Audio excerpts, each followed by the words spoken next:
मांगे हैं sir.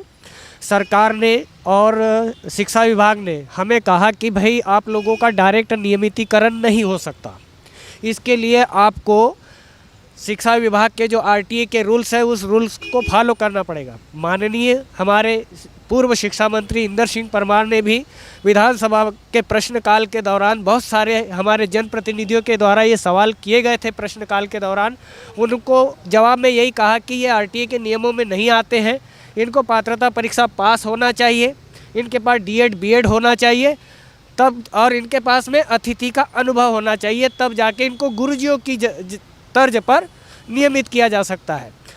Hello नमस्कार, हमारे चैनल में आपका स्वागत। हम आपको बहुत ही महत्वपूर्ण जानकारी देने वाले अतिथि शिक्षकों के नियमितीकरण को लेकर। आज अतिथि शिक्षकों ने फिर डीपीआई का घेराव किया है। इसमें स्पष्ट कहा गया है कि अतिथि शिक्षक जो आरटीई एक्ट के दायरे में आते वो नियमितीकरण के योग्य हैं, क्योंकि विधानसभा में भी मुद्दा उठाया गया था अतिथि शिक्षकों के नियमितीकरण का कि अतिथि शिक्षक आरटीई एक्ट के दायरे में नहीं आते। लेकिन अतिथि शिक्षकों ने बोला है कि सरकार ने जो विधानसभा में प्रश्न पूछा गया था वो सभी योग्यता पूरा करते हैं अतिथि शिक्षक, इसलिए डीपीआई का ने घेराव किया है। मोहन सरकार का भी घेराव किया गया है। इनने बोला हम लोग आरटीई एक्ट के दायरे में आते हैं, जैसे शिक्षक पात्रता परीक्षा उत्तीर्ण है, अनुभव है 3 साल 5 साल 10 साल का, ठीक है फ्रेंड्स, और डीएड बीएड है तो नियमितीकरण के योग्य है, नियमितीकरण होना चाहिए। शिक्षा मंत्री जी ने भी सवाल किया था, तो उन सवाल को सभी को पूरा करते हैं अतिथि शिक्षक। डीपीआई का घेराव किया है, मोहन सरकार का भी घेराव किया है, और अतिथि शिक्षक मांग कर रहे हैं कि इनका जल्द से जल्द नियमितीकरण किया जाए। इसको लेकर पूरी विस्तार से मैं जानकारी देने वाला हूँ। अतिथि शिक्षकों की क्या मांग है और डीपीआई के सामने क्या प्रदर्शन किया जा रहा है अतिथि शिक्षकों के द्वारा, और कब अतिथि शिक्षकों की मांग पूरी होगी। आप वीडियो में बने रहे, वीडियो पूरा देखें। वीडियो अच्छा लगे तो आप लाइक जरूर करें और चैनल को सब्सक्राइब जरूर कर लें ऐसे अपडेट पाने के लिए। अतिथि शिक्षकों का नियमितीकरण को लेकर डीपीआई का घेराव किया है और मोहन सरकार का अतिथि शिक्षकों ने। वीडियो में बने रहे, वीडियो पूरा जरूर देखें। शिक्षक पात्रता परीक्षा पास कर चुके अभ्यर्थियों ने एक बार फिर मोर्चा खोल दिया है। सरकार बदल गई लेकिन इन लोगों के लिए कोई बदलाव नहीं आया। ये लोग इस चुनाव से पहले भी प्रदर्शन कर रहे थे, अभी भी प्रदर्शन कर रहे हैं। ये लोग शिक्षण संचालनालय पर आए हुए हैं डीपीआई में, भोपाल में इन लोगों का प्रदर्शन चल रहा है। इनसे ज़रा पूछते हैं हम कि इनकी क्या मांग है। क्या मांग है सर आपकी? मांग हमारी कोई बिल्कुल जायज़ मांगे हैं सर। सरकार ने और शिक्षा विभाग ने हमें कहा कि भाई आप लोगों का डायरेक्ट नियमितीकरण नहीं हो सकता, इसके लिए आपको शिक्षा विभाग के जो आरटीए के रूल्स है उस रूल्स को फॉलो करना पड़ेगा। माननीय हमारे पूर्व शिक्षा मंत्री इंदर सिंह परमार ने भी विधानसभा के प्रश्नकाल के दौरान बहुत सारे हमारे जनप्रतिनिधियों के द्वारा ये सवाल किए गए थे प्रश्नकाल के दौरान, उनको जवाब में यही कहा कि ये आरटीए के नियमों में नहीं आते हैं, इनको पात्रता परीक्षा पास होना चाहिए, इनके पास डीएड बीएड होना चाहिए तब, और इनके पास में अतिथि का अनुभव होना चाहिए, तब जाके इनको गुरुजियों की तर्ज पर नियमित किया जा सकता है। आज हम लोग कोई 2018 से सर, कोई 2022 में, कोई 2023 में पात्रता परीक्षा पास कर चुके हैं और हमारे पास में डीएड और बीएड दोनों डिग्रियां हैं और कोई 3 वर्ष से अनुभवशील अतिथि है और कोई 15 साल 16 साल से अतिथि में कार्यरत है। चूँकि आरटीए के नियम को हम फॉलो कर रहे हैं, इसीलिए हमारी शासन और प्रशासन से यही मांग है कि जब हम सब कुछ फॉलो कर रहे हैं और गुरुजियों को जब आपने बगैर परीक्षा के नियमित कर दिया तो हमारा हक हमसे क्यों छीना जा रहा है। हमने बहुत कम पैसे में हमें मानदेय दिया जाता है, वेतन नहीं दिया जाता है। तो हम शासन से, शिक्षा विभाग से अनुरोध कर रहे हैं, निवेदन कर रहे हैं। हम कोई हड़ताल नहीं, कोई तालाबंदी नहीं, कोई घेराव नहीं, कुछ नहीं कर रहे हैं। हम निवेदन कर रहे हैं, प्रार्थना कर रहे हैं कि हम सारे रूल्स फॉलो कर रहे हैं। और इसी के तहत हमने जबलपुर हाई कोर्ट की खंडपीठ इंदौर से 108 लोग जो हम यहाँ आज इकट्ठा हुए हैं, इन 108 लोगों ने वहाँ से उस पिटीशन का हमारा ऑर्डर आ गया है और हाईकोर्ट ने आदेश किया है कि आप 1 महीने के अंदर डीपीआई के अंदर ये कागज़ जमा करें। इसी तारतम्य में हम लोग आज यहाँ ये हमारी फाइल जमा करने आए हैं। दिक्कत कहाँ पेश आ रही है? इससे पहले भी शिवराज सरकार के दौरान भी आप शिक्षा मंत्री इंदर सिंह परमार के पास में गए थे, आपको क्या भरोसा मिला था और वो क्यों पूरा नहीं हो पाए?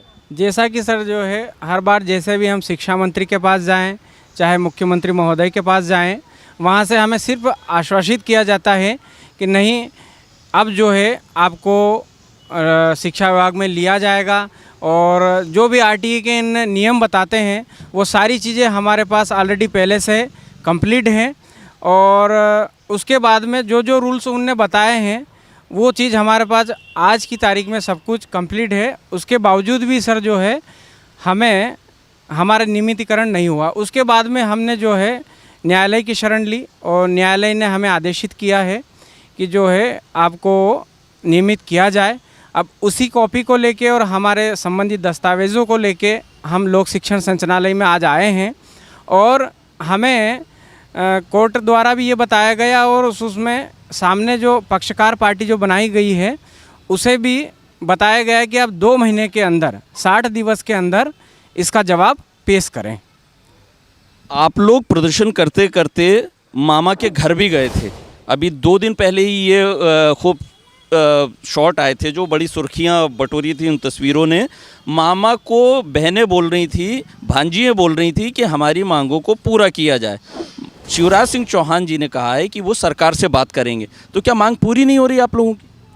सर मांगे तो हमेशा रखी जाती है, आश्वासन दिया जाता है, लेकिन पूरी नहीं की जाती। मांगों को सिर्फ पूरा करने का आश्वासन दिया जाता है। आज हम लोग 2018 से परीक्षा पास करके बैठे हैं, बीएड हमने किया, सारी क्वालिफिकेशन हमने ली, उसके बाद भी हम लोगों को नियमित नहीं किया जा रहा है। हमसे कम अंक वाले लोग नियमित हो जाते हैं सिर्फ इसीलिए क्योंकि वो लोग कैटेगरी में आते हैं। लेकिन हम लोग संघर्ष करते, मेहनत करते, अतिथि शिक्षक की नौकरी करते इतने कम मानदेय में, उसके बाद भी हमें नियमित नहीं किया जा रहा है। हमारी मांगों को पूरा नहीं किया जा रहा है, केवल आश्वासन दिया जा रहा है। सिर्फ भरोसे मिल रहे हैं, सिर्फ भरोसा मिल रहा है और कुछ हो नहीं पाता है। आपने इससे पहले भी लगातार प्रदर्शन किया है, कभी आपने भीख मांगी है, कभी आपने बूट पॉलिश किया है। तो इन सब प्रदर्शनों का क्या सरकार के ऊपर कोई असर नहीं पड़ रहा है क्या? निश्चित तौर पर सर कोई असर नहीं पड़ा है। अगर असर पड़ता तो हम लोग यहाँ पे आज इकट्ठे नहीं होते इस झूम में। हम मेहनत कर रहे हैं। अब तो ये हालत हो गई कुछ लोगों की, कुछ बूढ़े होने लग, दाढ़ी भागने लग गए। अब जाएँ तो जाएँ कहाँ? एक यही ऑप्शन बचता है कि यहाँ सरकार हमारी बात सुन ले। अब सरकार के साथ साथ न्यायालय भी हमारे साथ में खड़ा हुआ है। अब इसके बाद भी हम नियमित नहीं होंगे तो फिर क्या कर सकते हैं? तो आगे आपके किस तरह की प्रदर्शन की तैयारी है? अगर मांग पूरी नहीं होती तो जैसे आपने पिछली सरकार के दौरान किया था अपना विरोध प्रदर्शन, तो क्या आगे भी ऐसी कुछ तैयारी? अभी तो सर देखिए हमारे पास क्या है, ये न्यायालय की कॉपी है, इसको लेकर हम यहाँ पर कार्यालय में जमा कराने आए हैं। इनका क्या आश्वासन मिलता है, क्या देते हैं ये लोग आश्वासन, उसके बाद ही सर अगला निर्णय लिया जाए कि क्या करना है क्या नहीं करना है। तो भरोसे पर पूरी उम्मीद कायम है इनकी कि शायद कुछ रास्ता निकले और इसके बाद में अब ये मशवरा करेंगे आगे कि इनका प्रदर्शन किस तरीके से होगा। चूँकि नई सरकार है तो ये भी थोड़ा मौका देना चाहते हैं। आपके योगदान को मैं कभी भुला नहीं सकता। जब रेगुलर शिक्षक नहीं थे तब अतिथि शिक्षक के रूप में आपको पढ़ाने का दायित्व सौंपा गया और मुझे प्रसन्नता ये कहते हुए कि अधिकांश अतिथि शिक्षकों ने पूरी कर्तव्य निष्ठा के साथ अपने दायित्व का निर्वाह किया।